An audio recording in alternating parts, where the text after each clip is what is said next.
Blog TV. Ku danna subscribe domin samun sababbin shirye-shiryenmu da zarar mun dora.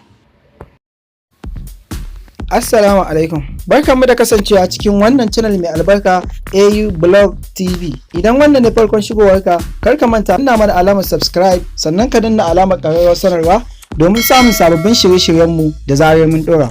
Yau insha Allah zan nuna mana wani application mai yawan amfani wanda zai amfani musamman mutane 'yan kasuwa wanda suke da yawan mantuwa. Haka zaka ga mutum ya tashi zuwa kasuwa zai siyo kaya amma sakamakon kayan suna da yawa ya manta, sai kaga ya dan manta wasu abubuwan to ba tare da ya je ya siyo su ba. Wani sa'in ma sai ya je kasuwar sai ya tuna ya manta da kaza zai siyo abubuwa dai ga sunan item da yawa dai ya manta ya za a iya siyo su tun da dai ya wannan. So insha Allah ta wannan application din zamu nuna muku yadda zaka yi jotin din abubuwan da kake so zaka siyo. Idan ka je insha Allah da ka duba zaka gansu.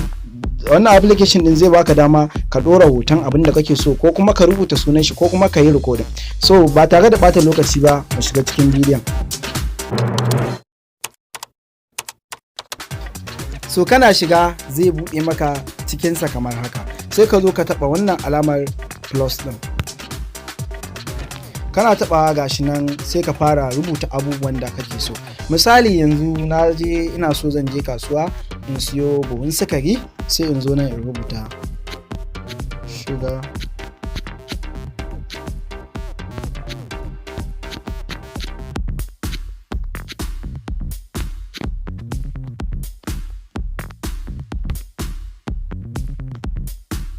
gashi na rubuta adadin shuga din da nake so in siyo.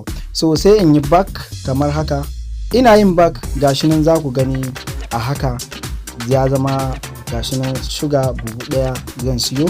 Gashi nan idan na taba nan din na ƙara taba shi sai in zo nan again. So a nan ne zan ci gaba da lissafo abubuwan da nake so. Yanzu misali bayan shuga ina so zan sai shinkafa ma kamar dai buhu biyu haka, sai in rubuta rice ko kuma in rubuta shinkafa.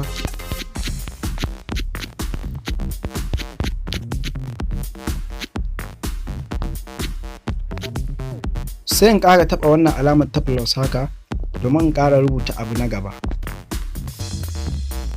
So yanzu a bashi ina so in ƙara har da magi mai star.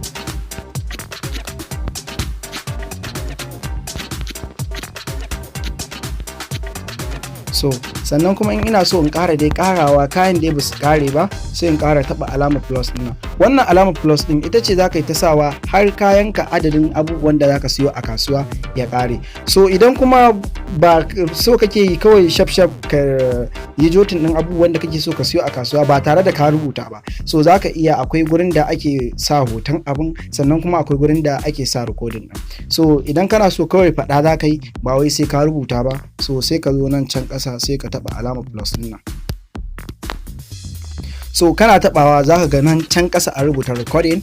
Kana taɓawa sai ka fara recording ɗin abin da kake so ka siya. So ta wannan hanya ce zaka tuno abubuwan da ka manta idan ka je kasuwa siyan kaya. Wannan zai taimaka wa mutane sosai bangaren kasuwanci, sannan kuma zai taimaka wa ɗalibai 'yan makaranta domin mutum ka san wani yana da timetable akan yadda zai tsara tafiyar da harkokin karatunsa. So insha Allah wannan application zai taimake ka matuƙa. So idan wannan bidiyo ya burge ka, kar ka manta idan baka yi mana subscribe ba ka danna mana alamar subscribe sannan ka danna mana alamar ƙararrawar sanarwa domin samun sababbin shirye-shiryenmu da zarar mun ɗora.